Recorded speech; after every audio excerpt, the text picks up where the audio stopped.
Empresa de Generación Hidroeléctrica Dominicana EGI, líder en energía limpia.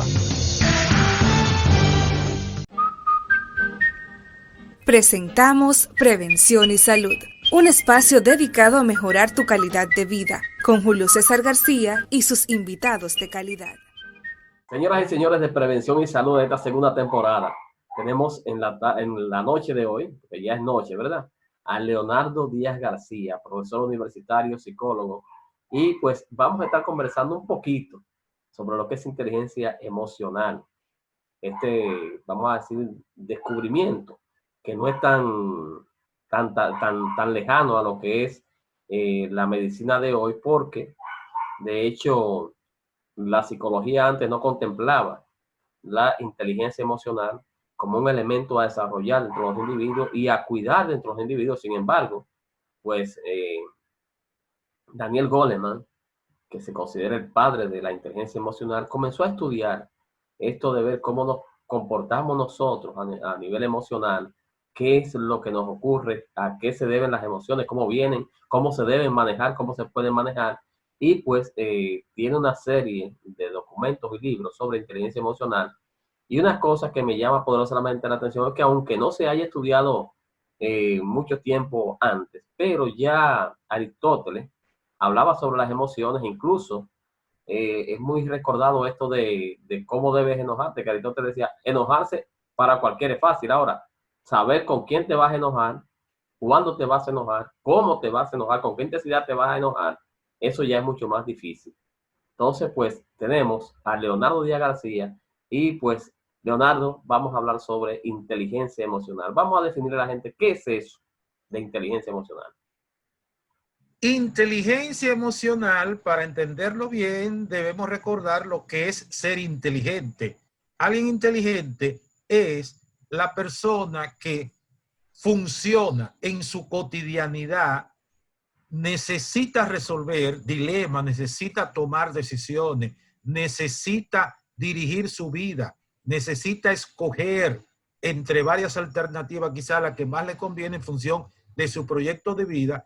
Y uno demuestra ser inteligente cuando uno como que opta por aquellos actos, por aquellas decisiones que son las más funcionales, las más adecuadas a lo que son tus objetivos, tus metas, lo que tú persigues, y quizás las más adecuadas al contexto, a la realidad de lo que está disponible que tú puedes lograr. Entonces, cuando agregamos la parte de inteligencia emocional, es el uso inteligente combinado de esa capacidad racional, que es la que yo acabo de describir en la definición esa de inteligencia, porque fundamentalmente se pensaba que ser inteligente era gracias única y exclusivamente a nuestra capacidad racional. Pero inteligencia emocional entonces es el uso combinado de manera inteligente de nuestra capacidad racional y nuestra capacidad emocional para ponerla al servicio de nosotros lograr quizá la mejor vida, la más abundante, la más feliz dentro de lo que es el contexto. Bueno, interesante tu descripción. Entonces, antes teníamos que la gente se le medía su coeficiente intelectual, aquellos IQ que se hacían para ver qué tan inteligente tú eras, pero esto no incluía la parte emocional. Ya ahora la psicología ha retomado el tema de cómo ver al ser humano más integral, más completo. Entonces dice, bueno, no basta solamente con que tú sepas resolver ecuaciones matemáticas o que estés muy desarrollado en la parte lingüística. También hay que ver cómo tú reaccionas en el diario vivir, en lo cotidiano, cómo tú te manejas para poder definirte como alguien con una inteligencia buena o alta. ¿Qué es lo que pasa entonces? Ahora ya no somos solamente la parte racional, como diríamos, sino que también somos la parte emocional como complemento. ¿Cómo aplicamos eso al día a día? Bueno, lo que pasa es que gracias a todo lo que es el desarrollo de las neurociencias, que han dado un espaldarazo y un impulso grande también algunas corrientes de la psicología que trataban de conocer muy bien la psiquis, la parte cerebro-mente del ser humano. Y como tú decías, desde Platón y más fundamentalmente desde Aristóteles, se reconoció que teníamos un área pasional, una área emocional. Sócrates fundamentalmente creía que el ser humano era racional y ya. Y muchos de los problemas, muchos de los conflictos en que nos vemos los seres humanos es por un mal manejo emocional. La mayoría de las personas que cancelan, ya sea en el sector público, en el sector privado, generalmente no es por problemas técnicos, es por problemas emocionales. La mayoría de los conflictos que nosotros vemos, que las personas pelean, que uno va a la cárcel porque hiere al otro, que hay enemistad entre personas o que alguien mata a otro o a otro, fundamentalmente es por mal manejo de la parte emocional. Por eso entonces se ha descubierto que es fundamental que, igual que hicimos tanto hincapié en que la persona desarrollara su área racional, ¿cómo se desarrollaba el área emocional? Bueno, tú y yo nacemos con una computadora excelente en la cabeza, entonces había que impulsar a que cada quien viviera como una especie de filósofo, gran amante del conocimiento, leer, investigar, aprender de tu experiencia, de la experiencia de los demás. Ese conocimiento, traducirlo en sabiduría, cuando tú apliques ese conocimiento de manera inteligente a tu cotidianidad, esa sabiduría, conocimiento, traducirlo en prudencia, cuando tú apliques ese conocimiento que tú tienes, esa sabiduría, a llevarte bien con cualquier tipo de persona. Y se creía que hasta ahí era el éxito.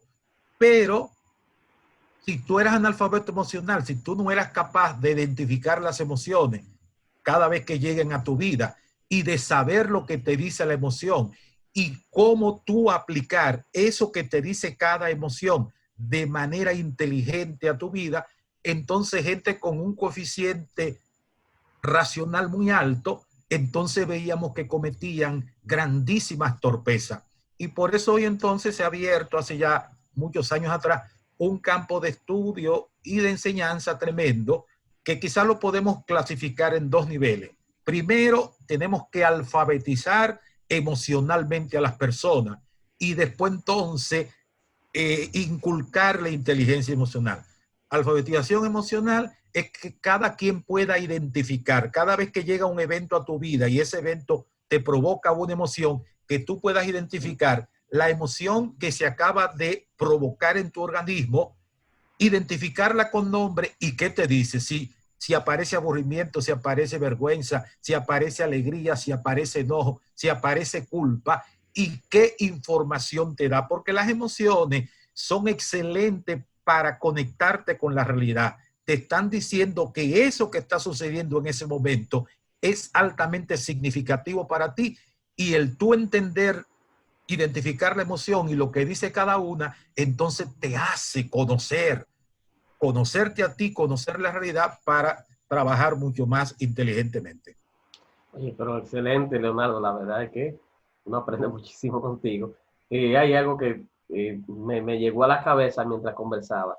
Hemos tenido escenas muy, muy fuertes en estas semanas pasadas y en lo que va de semana también, sobre todo de violencia contra la mujer.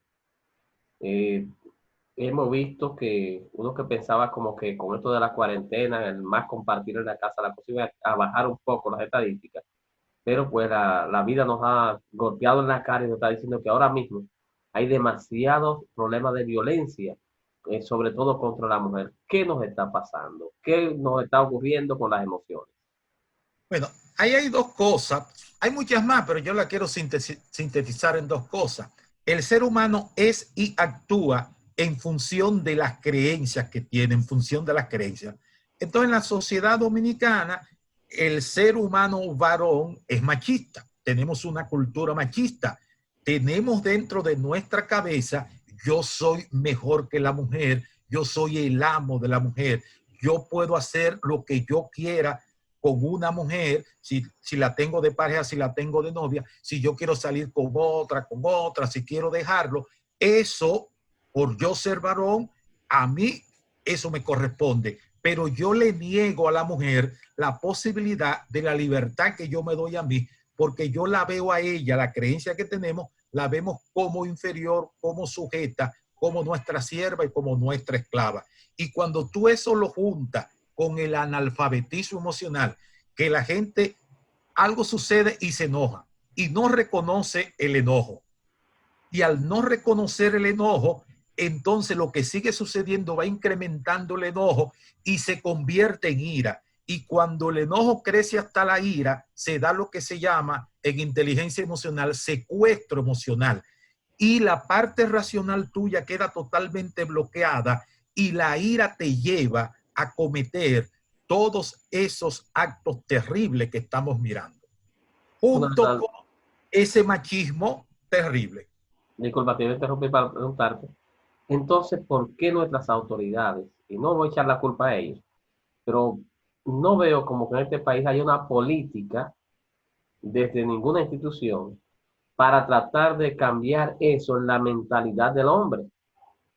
Yo no veo como que aquí estemos trabajando esa parte y esa parte emocional que tanta falta hace mejorar, porque habemos muchos analfabetos emocionales.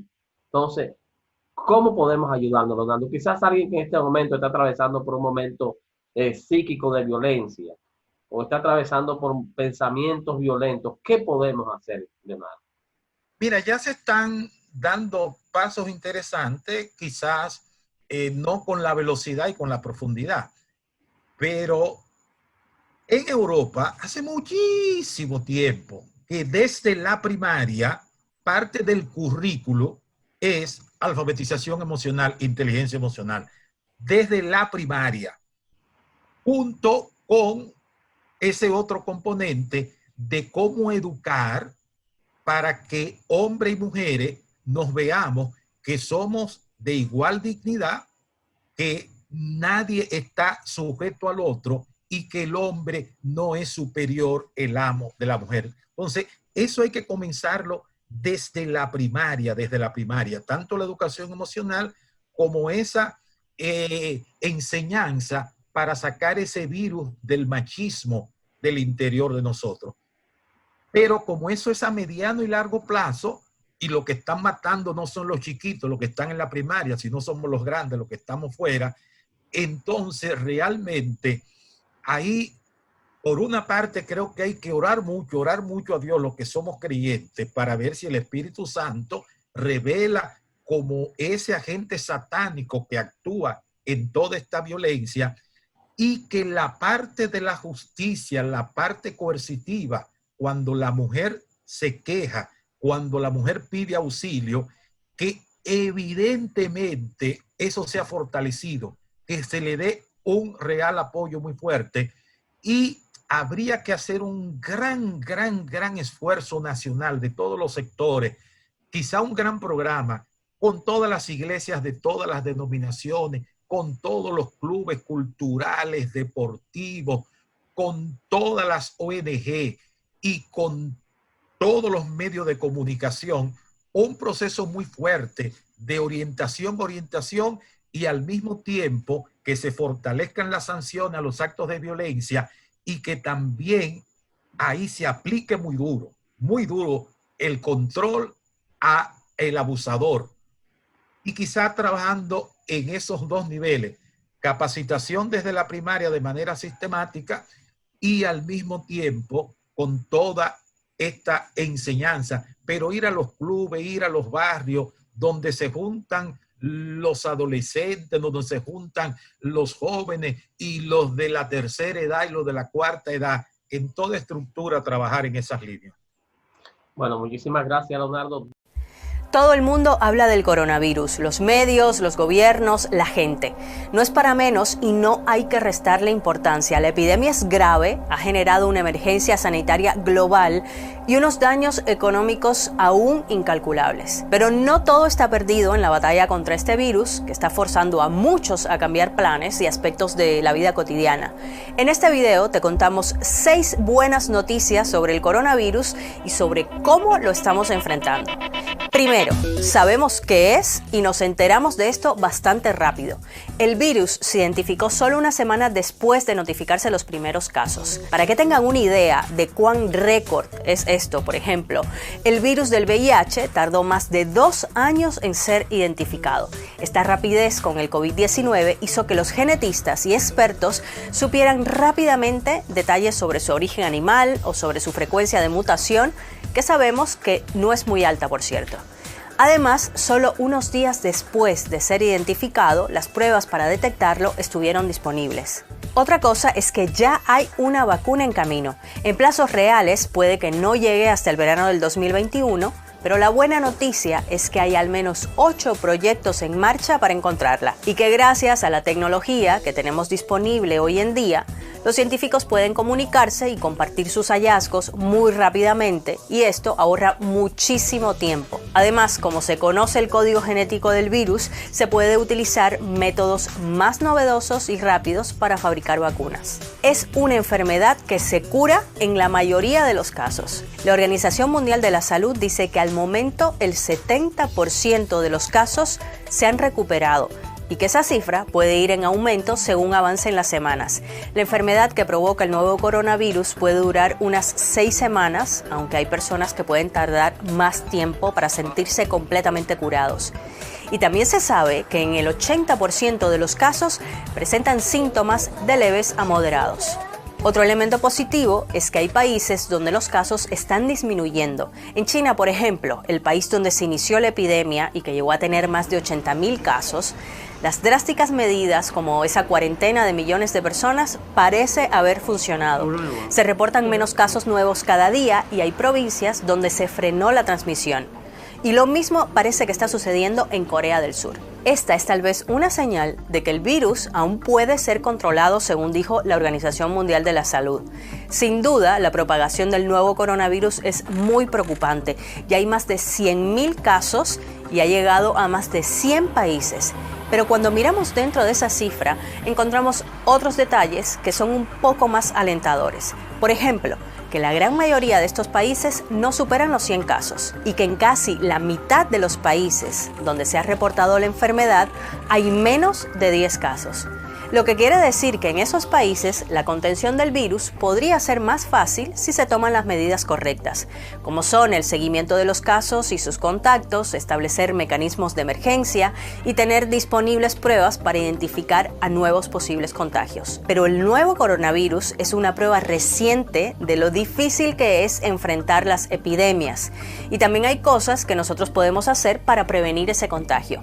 Por ejemplo, la higiene es clave para protegernos. Lo más efectivo, lavarse las manos con agua y jabón por más de 20 segundos y con más frecuencia de lo habitual.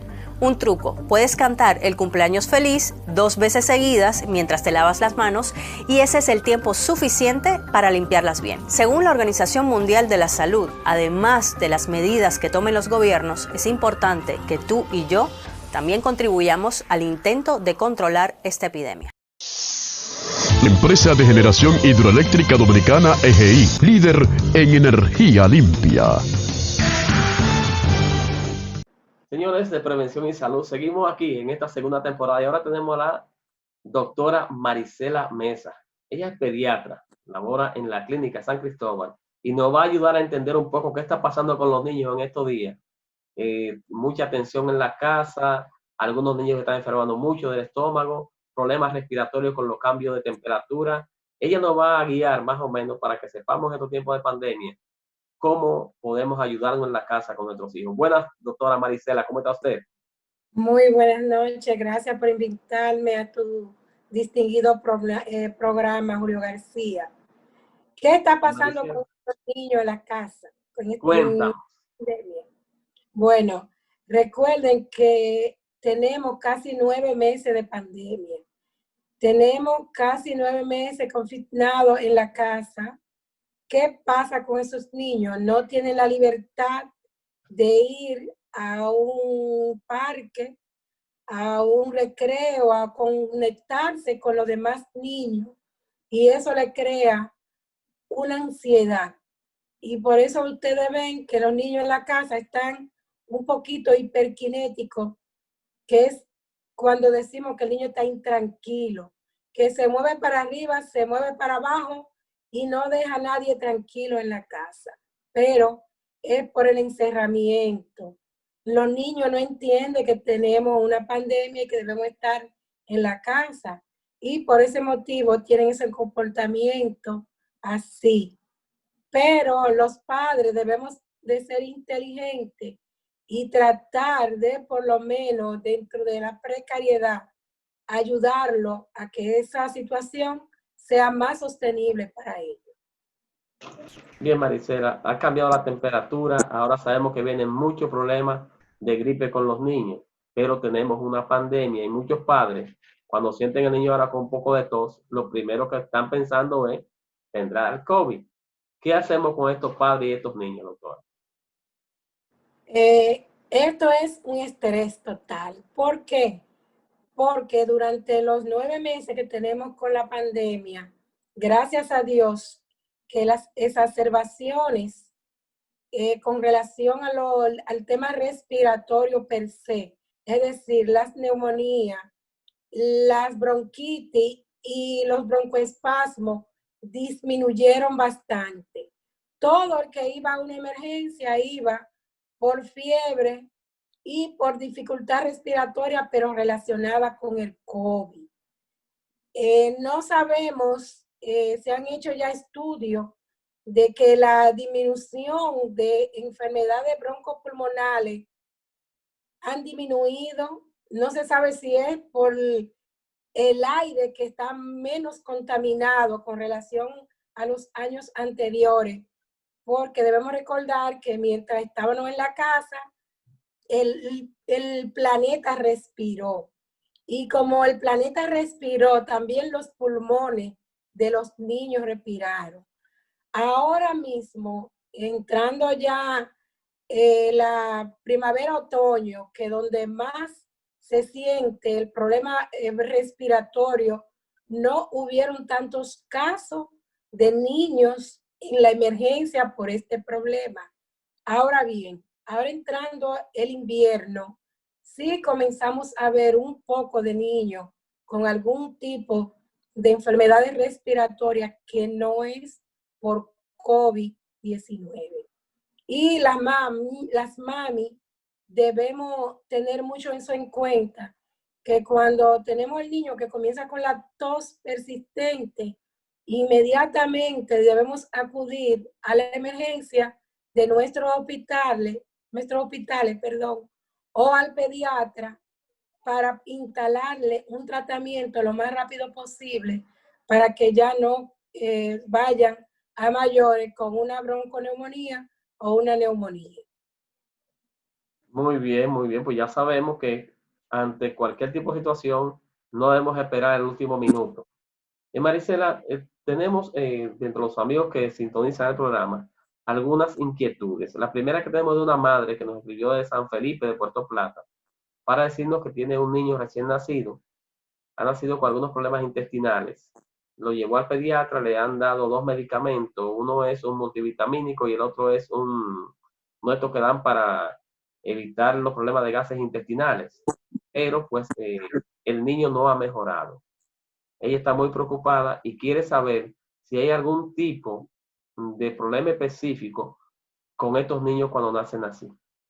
¿Y qué se puede hacer para mejorar? Bueno, generalmente los niños recién nacidos que están al seno, solo el seno, las evacuaciones pueden durar hasta de 7 a 8 días y es algo normal porque absorben todo y no dejan para residuo. Pero si es un niño que es estreñido por condición de la madre, porque es una enfermedad que se hereda del papá o la mamá, entonces ahí sí debemos actuar los pediatras. ¿Cómo? Con una dieta saludable para la madre, dándole vegetales, dándole mucha agua y dándole cosas que le ayuden para ella sí, cuando dé el seno, pueda ayudar a su bebé a que las evacuaciones sean más constantes y la consistencia y el dolor y los cólicos que presentan estos niños sean menos. Pero también debemos pensar en una intolerancia a la lactosa Y para eso mandamos a hacer un análisis en el coprológico que se llama digestión en S. Pero lo importante en este caso es saber si la madre tiene alguna condición ella y una dieta saludable. Bien, entonces doctora, una madre que da el seno solamente y ve que el niño no tiene esa frecuencia al evacuar, no tiene tampoco por qué preocuparse mucho. Para nada, para nada. Y lo ideal es uno dar el seno durante los 6 meses. Si damos seno, ni siquiera tenemos la necesidad de darle agua al niño. Pero si introducimos otros alimentos como la leche maternizada, entonces sí ya se nos complica un poquito la situación. Pero actualmente, si vamos a optar por la leche, hay muchísimas fórmulas que nos ayudan a que las evacuaciones o los cólicos abdominales disminuyan. Ella debe de acudir al pediatra para que le haga esa observación y la ayude con eso, porque es un trastorno para la madre y para el niño. Hay un niño que puede durar hasta 6 horas llorando por un cólico abdominal. Eso prácticamente para la mamá es una emergencia porque se desespera. Muy bien, doctora. Bueno, doctora, y la gente quiera consultarlo, sobre todo ahora mismo muchos padres que van a hacer primerizo después de esta pandemia, que no saben muchas veces cuántas veces deben ir al pediatra con su niño, cuáles son las rutinas de chequeo, qué es lo que debe ser quizá prioritario al momento de usted pensar llevar al niño al pediatra, ese tipo de cosas, porque muchos se van a entrenar como padres próximamente y no saben nada de esto. ¿Qué le dice la doctora? La doctora le dice que los chequeos postnatales se van a hacer desde que el niño cumpla los 15 días de nacido, luego mensual hasta el año. ¿Para qué? Vamos a ver el desarrollo y el crecimiento de ese niño, cómo va su cabecita, cómo va su talla, cómo va su peso y sobre todo vamos a ver cómo van las vacunas de ese bebé que la debemos poner al nacimiento, a los 2 meses, a los 4 meses, a los 6 meses, al año y medio, al año y 2 meses, si son vacunas que no son que se ponen en salud pública, como son la hepatitis A, la varicela, el meningococo, que no son vacunas que la tenemos en nuestro estado de salud pública. Son vacunas que se ponen adicionales. Y la mamá debe llevar a su niño a vacunarlo a un centro donde se puedan poner esas vacunas. Y se pone vacuna a los 18 meses, al año y medio y a los 4 años. Luego hacemos un refuerzo a los 7 años y a los 14 años. Excelente. Bueno, ¿dónde se consigue en San Cristóbal la doctora Mesa? ¿Tiene el teléfono del consultorio? ¿A qué hora consulta? Se consigue en la clínica San Cristóbal, en la tanda vespertina, después de las 3 o 4 de la tarde. Estamos a la orden siempre. ¿Qué teléfono tiene el consultorio, doctora? 809-527-7684. 527-7684. Para servirle. Ahí pueden llamar entonces al consultorio de la doctora Marisela Mesa para cualquier tipo de cita cuando quiera llevar a su bebé a chequear. Bien, doctora, muchísimas gracias por su tiempo y pues a la gente que siga en sintonía con Prevención en Salud en nuestra segunda temporada. Muchas gracias, doctora. Buenas noches. Buenas. Empresa de Generación Hidroeléctrica Dominicana EGI, líder en energía limpia.